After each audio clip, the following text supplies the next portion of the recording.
दोनों के notification check करते हो, दोनों के लिए क्लासेस करते हो। आपको ड्रीम किसका देखना है, आपको लक्ष्य किसको फिक्स करना है, एसएससी जेई या आरआरबी जेई को। पर जब आपसे पूछा जाता है कि आपको आरआरबी जेई में ज़्यादा इंटरेस्ट है या फिर एसएससी जेई में, देन आप वहाँ आकर के कंफ्यूज होते हो और कहते हो भाई मुझे जो मिल जाए वो मैं कर लूँगा।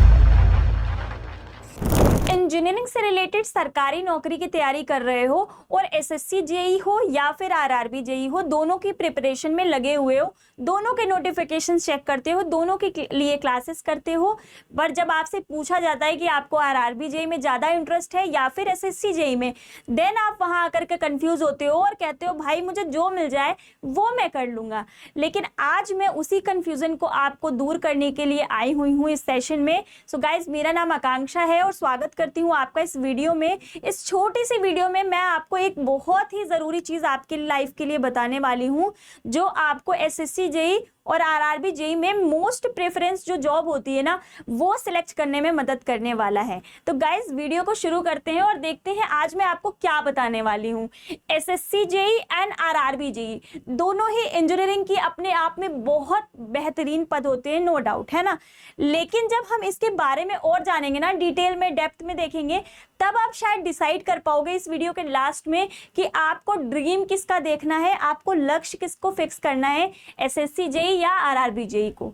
ठीक है, तो यहाँ पर जब सबसे पहले बात करते हैं कि इनकी कंडक्टिंग बॉडी होती है, जो एग्जाम कराती है संस्था, वो कौन सी होती है। देखो भाई, सिंपल सा फंडा है। यहाँ पर रेलवे रिक्रूटमेंट बोर्ड आरआरबी की वैकेंसीज निकालता है, नो डाउट आपको पता ही होगा। एनएसएससी का स्टाफ सिलेक्शन कमीशन ही अपना एग्जाम कराएगा। अब देखो, यहाँ पर आपको जो डिपार्टमेंट्स मिलते हैं वो वेरियस डिपार्टमेंट मिलते हैं, लाइक बीआरओ हो गया, सीपीडब्ल्यूडी हो गया, एमईएस हो गया, सीडब्ल्यूसी हो गया। लेकिन जब आप यहाँ आते हो ना आरआरबी जेई में, यहाँ पर आपको वेरिएंसेस देखने को नहीं मिलते। यहाँ पर आपको जो मेन जो जॉब मिलती है वो प्रोडक्ट यूनिट में मिल जाती है, ठीक है, आरआरबी जेई में। अब यहाँ पर मेन जो होता है, वैकेंसी की बात करते हैं कि वैकेंसी जो होती है वो कैसे निकलती है। अगर आप एसएससी की बात करते हो तो यहाँ पर आपको हर साल 99% हर साल लगभग वैकेंसी को देखने को मिल जाती हैं। और यहाँ पर जब आप आरआरबी जेई की बात करते हो तो आपको हर साल वैकेंसीज नहीं मिलती है, लेकिन ज़्यादातर मिल जाती हैं। ठीक है, जैसे कि यहाँ बेस्ड होता है हायरिंग पर, यानी कि जितनी वैकेंसी खाली होती है वो अपने आप को एक साथ ला करके 1-1.5-2 साल में सामने आ जाती हैं। ठीक है, नेक्स्ट जो हम कंपैरिजन करने वाले हैं वो है हमारा पैटर्न और सिलेबस पर। यहाँ पर आपको एक बहुत बड़ी चीज़ बताने जा रही हूँ। देखो, जिन स्टूडेंट्स का, जिन एस्पिरेंट्स का यहाँ पर आपका नॉन टेक सब्जेक्ट बहुत स्ट्रॉन्ग है, जैसे कि मैथमेटिकल, रीजनिंग एंड साइंस, वो बच्चे बड़े आराम से आरआरबी जेई निकाल सकते हैं। जैसे कि यहाँ पर आप मैथ, रीजनिंग और जनरल साइंस स्ट्रॉन्ग लेकर के आरआरबी जेई का सीबीटी 1 बड़े आराम से क्लियर कर सकते हो। ठीक है, अब इधर देखना, केवल जब बात आती है सीबीटी 2 की, तो यहाँ पर आपका ऑब्वियस सी बात है टेक्निकल नॉलेज भी चेक किया जाएगा सीबीटी 2 में। लेकिन ठीक है, सीबीटी 2 में आपका टेक्निकल नॉलेज चेक होता है, सीबीटी 1 में आप बाजी क्यों मारते हो, क्योंकि आपका नॉन टेक वाला पोर्शन बहुत स्ट्रॉन्ग था। ठीक है, लेकिन जब बात आती है एसएससी जेई की, पेपर 1 एंड पेपर 2 यहाँ भी होते हैं, यहाँ पर भी होते हैं। ठीक है, यहाँ पर क्या होता है, पेपर 1 में जनरल इंटेलिजेंस आती है, ठीक है, रीजनिंग के साथ, एंड जनरल अवेयरनेस आती है। ठीक है, कोई दिक्कत नहीं है यहाँ तक।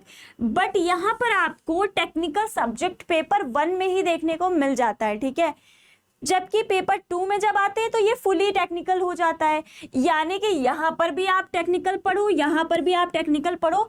बट यहाँ पर आरआरबी में वो सीन नहीं है। आरआरबी में आप नॉन टेक को अगर पूरा तरह से स्ट्रॉन्ग कर लेते हो तो सीबीटी 1 तो क्वालिफाई कर लोगे, सीबीटी 2 के लिए आपको टेक्निकल पढ़ना पड़ेगा, है ना। ठीक है, अब देखो आरआरबी जेई और यहाँ पर एसएससी जेई की सर्विसेज के बारे में बात करेंगे हम, कि आपको सर्विसेज कहाँ करनी होंगी, आपका जो ट्रांसफर है वो कहाँ होगा। ठीक है, अगर हम आरआरबी जेई की बात करते हैं तो यहाँ पर जोनल पोस्टिंग होती है। ठीक है, जोनल पोस्टिंग यानी कि जैसे कि जोन्स होते हैं ना, उसमें पोस्टिंग आपकी होगी, लाइक आरआरबी इलाहाबाद में हो गई, मुंबई में हो गई। जोनल स्टेबिलिटी आपको यहाँ पर मिलती है। ठीक है, यहाँ पर देन एक ही रीजन में सेटल होने के स्ट्रॉन्ग चांसेस होते हैं यहाँ पर। ये बड़ी अच्छी चीज़ है यहाँ पर, अगर आप एक जोन में जाकर के सेटल होना चाहते हो प्रॉपर, तो ये आपके लिए अच्छी चीज़ है। ठीक है, जब हम यहाँ आते हैं एसएससी जेई में तो सुनना, यहाँ पर क्या होता है, ऑल इंडिया सर्विसेज मिलती हैं, क्योंकि यहाँ पर डिपार्टमेंट्स अलग अलग होते हैं, आपको वेरियस डिपार्टमेंट मिलते हैं जिसमें आप ऑल इंडिया कहीं पर भी आपको सर्विस करने का मौका मिलेगा, और आपको वो करनी पड़ेगी क्योंकि भाई आपने बहुत मेहनत से वो जॉब पाई है ना। आप रहते हो नॉर्थ साइड, आपको साउथ की साइड पोस्टिंग मिल सकती है, कुछ भी हो सकता है, ठीक है। चलो अब हम यहाँ आते हैं कि वर्क एनवायरनमेंट दोनों में से किसका अच्छा होता है, ठीक है। वर्क एनवायरनमेंट की बात करूं तो यहाँ पर होता क्या है, 24/7 चलता है ना। 24/7 का मतलब ये होता है कि शिफ्ट वाइज ड्यूटी पॉसिबल होती है। जैसे कि अगर आप बात करो शिफ्ट का मतलब क्या होता है, जैसे कि आपने सुबह से स्टार्ट किया, ठीक है, 8 बजे से स्टार्ट कर लिया तो आपका वही 2-3 बजे तक खत्म हो गया, ठीक है। फिर आपने 2-3 बजे से स्टार्ट किया तो आपका रात के 8 बजे तक 9 बजे तक खत्म हो गया, ठीक है। ये सीन चल रहा है शिफ्ट वाले में। फिर आपने अगर रात में आपकी शिफ्ट है तो आपका सुबह शिफ्ट खत्म हो गई। बट जब आप इसी चीज को एसएससी में देखते हो तब आपको मोस्टली यहाँ 9 to 5 जॉब मिलती है, ठीक है, ठीक। अब यहाँ पर highly dynamic field oriented job है, यहाँ पर आपको बहुत ही अच्छे लेवल पर फील्ड वर्क करने का मौका मिल सकता है, ठीक है। और जब बात यहाँ पर आती है तो मोस्टली देखा जाता है कि यहाँ पर आपको डेस्क जॉब मिलती है। समझ रहे हो दोनों का मेजर डिफरेंस समझे, यहाँ पर ज्यादातर फील्ड जॉब, यहाँ पर ज्यादातर डेस्क जॉब। थर्ड चीज एक और देखते हैं जॉब ओरिएंटेड यहाँ पर कि track maintenance, signalling and workshop operations में आपकी मेजर रोल होता है। वहां पर आप वहां पर एक अहम रोल प्ले करते हैं, ठीक है। जबकि यहाँ पर आप बैठे बैठे ऑर्डर, इंस्ट्रक्शन, सारा काम जो फाइलिंग वगैरह है जितनी भी, वो सारे यहाँ पर कर सकते हैं ना। तो ये तीसरी चीज देखो बिल्कुल अलग है। यहाँ पर आप चाहो तो इसको प्रेफर करो अगर आपका इंटरेस्ट इसमें है, नहीं तो आप इसको प्रेफर करो। एक और चीज यहाँ पर देख लेते हैं, रोज यहाँ नया चैलेंज मिलता है। मतलब जैसे इस वाले में अगर आप आओगे तो आप एक ही रूटीन वाला काम करोगे, डेली डेली डेली डेली, है ना। लेकिन जब यहाँ पर आप आते हो तो यहाँ पर आपको रोज नया एक एक्सपोजर मिलता है, नया चैलेंजेस मिलते हैं। मतलब कहते हैं ना कुछ नया करने को मिल रहा है, वो चीज आपको यहाँ मिलती है आरआरबी जेईई की जॉब में, ठीक है। चलो अब एक और चीज देखते हैं जो हमारे काम की है, जैसे कि क्या, जैसे कि वेतन और भत्ते, ठीक है। वेतन और भत्ते की बात करें तो यहाँ पर लगभग आपने सुना होगा, देखा भी होगा कई जगह पर कि आपको सेम ग्रेड पे मिल रहा होता है 35,400, आरआरबी जेईई बनने पर भी मिलेगा, यहाँ पर भी 35,400 मिलेगा, पे लेवल 6, ठीक है। लेकिन बहुत सारी चीजें होती हैं जो वेतन से हटके होती है ना। वेतन सब कुछ नहीं होता, वेतन बहुत कुछ होता है नो डाउट, लेकिन उसके अलावा भी कुछ चीजें होती, कुछ पर्क्स होते हैं जो हमारे लिए बहुत लाभकारी होते हैं, बेनिफिशियल होते हैं ना। अब अगर एक्स्ट्रा अलाउंसेस की बात करो यहाँ पर तो आपको नाइट ड्यूटी अलाउंसेस मिलता है यहाँ पर, ठीक है। बात समझिए कि अगर आप रात में ड्यूटी कर रहे हो तो आपको अलाउंसेस यानी कि उसका भत्ता मिलेगा, ठीक है। आपको नेशनल हॉलीडे अलाउंसेस मिलते हैं, अगर आप किसी नेशनल छुट्टी पर काम करते हो देन आपको वहां पर अलाउंसेस मिलेगा उसके लिए। ट्रेवलिंग अलाउंसेस तक यहाँ पर मिल रहा है, ठीक है। मतलब मिलता हर जगह है लेकिन कुछ चीजें यहाँ पर ज्यादा हैं। अब अगर आप यहाँ पर आते हो तो यहाँ पर जो फायदा ये वाला है ना वो आपको यहाँ मिलता है। मेट्रो अगर सिटी में है तो सैलरी बहुत अच्छी बन जाती है आपकी मेट्रो सिटी में, ठीक है। एक और देखो यहाँ पर बहुत बड़ा फायदा मिलता है आपको, फ्री रेलवे पास का फायदा मिलता है आपको यहाँ पर, लेकिन वो फायदा आपको यहाँ पर नहीं मिलने वाला है, ठीक है। आपका फैमिली के साथ आपको जाना है ट्रेन से, मतलब ऑल ओवर कहीं पर भी, तो आपको ये फायदा बड़ा अच्छा मिल जाता है, ठीक है। लेकिन जब बात करते हैं इधर की तो इधर वो वाले बेनिफिट आपको नहीं मिलते। लेकिन हाँ, HRA higher in metro posting, मैंने पहले ही बता दिया आपको, यहाँ पर मेट्रो पोस्टिंग में अगर आपकी मेट्रो सिटी में हो जाती है पोस्टिंग देन वहां पर आपकी अलाउंसेस या सैलरी ज्यादा होगी, ठीक है। चलो अब और कुछ फायदों की बात कर लेते हैं। यहाँ पर करियर ग्रोथ एंड प्रमोशंस की बात कर लेते हैं। अब हमें सैलरी मिल रही है, अब हम काम कर रहे हैं, सेटल हो गए हैं, ठीक है। लेकिन आगे क्या, इन फ्यूचर क्या हमारा, हम वहीं पर तो नहीं रुक जाएंगे, कहीं पर हमारा प्रमोशंस तो होंगे ना। तो प्रमोशंस के सीन में यहाँ पर देखते हैं क्या है।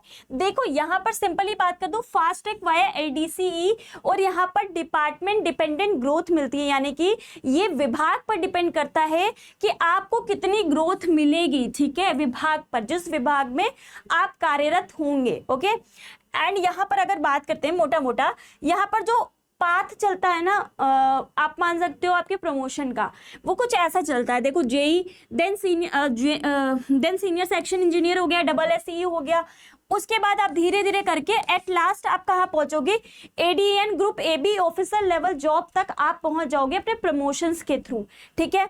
लेकिन जब आप यहाँ पर आते हो तो यहाँ देखो क्या चल रहा है, यहाँ पर आप पाथ चल रहा है जो वो जेई का चल रहा है, देन उसके बाद आप एई तक चले जाओगे, उसके बाद आप डबल ई तक चले जाओगे, ठीक है, एग्जीक्यूटिव इंजीनियर तक।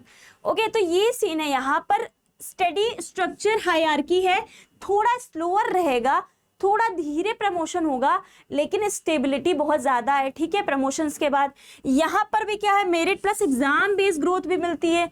अगर आपको एग्जाम दे ले तो यहाँ पर जो विभाग के एग्जाम्स होते हैं ना एलडीसी की, जहाँ ये बात कर रही हूँ ना मैं इसकी, यहां से आप एक छलांग मार सकते हो अपनी ग्रोथ के रिगार्डिंग, ठीक है, बात समझे। अगर आपको ये एग्जाम देने का मौका मिलता है, अगर आप दे रहे हो, देन आपको ग्रोथ मिल सकती है इसके थ्रू, ठीक है। चलो आगे बात कर लेते हैं यहाँ पर कंक्लूजन्स कि कौन सी वाली जॉब के लिए मुझे ड्रीम अपनाना चाहिए, कि मैं आरआरबी जेई के लिए डेडिकेशन के साथ तैयारी करूं या एसएससी जेई के साथ। देखो नो डाउट आप दोनों के लिए तैयारी करो, क्योंकि आपने इंजीनियरिंग से पढ़ाई की है और आप एसएससी के लिए भी डिजर्विंग हो, आप आरआरबी के लिए जेई के लिए भी डिजर्विंग हो, ठीक है।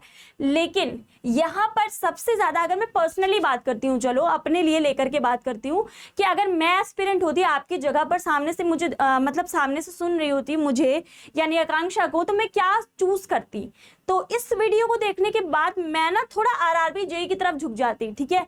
क्यों, इसकी एक्स्ट्रा पर्क की वजह से, पहली चीज वो जो मैंने बताया था अभी आपको, देन इसकी जोनल स्टेबिलिटी जो मिल रही है ना वो काफी स्ट्रॉन्ग रहती है, तो वो मुझे पर्सनली पसंद आई। देन थर्ड चीज इसका डायनेमिक वर्क, जो इंटरेस्टिंग वर्क मैंने बताया ना, कि अलग अलग चैलेंजेस देखने को मिलते हैं, आप एक ही जगह पर स्टक नहीं होगे, ठीक है। तो अगर आप भी आरआरबी जेई की प्रिपरेशन बहुत बेहतर तरीके से करना चाहते हो और 2026 में जेई के पद पर चयनित होना चाहते हो, तो आपको अच्छे से पढ़ाई करनी है। तो आप क्या कर सकते हो, हमारा आरआरबी जेई का सीबीटी 1 एंड सीबीटी 2 दोनों के लिए बैच लॉन्च हो चुका है, क्लासेस स्टार्ट हो चुकी हैं। अगर आपने इनरोल नहीं किया है तो जल्दी से जा करके आप इनरोल कर सकते हो। उसके अलावा आपको कोई भी क्वेरी हो तो आप इस नंबर पर पहले कंफर्म कर सकते हो सारी चीजें। यहाँ पर बहुत सारे आपको फायदे दिख रहे हैं इस क्लासेस में जो यहाँ पर हो रही है ना बैचेस की। रिकॉर्डेड लेक्चर भी आप देख सकते हो जब चाहो तब। दैट डाउट सपोर्ट भी आपको यहाँ पर मिलता है। 500 प्लस घंटे की लाइव क्लास मिल रही है ना। और उसके अलावा 1000 प्लस पेज की पीडीएफ्स मिलेंगी जिसे पढ़ के भी आप अच्छा खासा अपना कवर कर सकते हो सारी चीजें, ठीक है। तो आई होप ये वीडियो आपके लिए बेनिफिशियल रहा होगा। मिलते हैं नेक्स्ट इन्फॉर्मेटिव वीडियो में, तब तक के लिए सभी लोग हंसते रहो, मुस्कुराते रहो।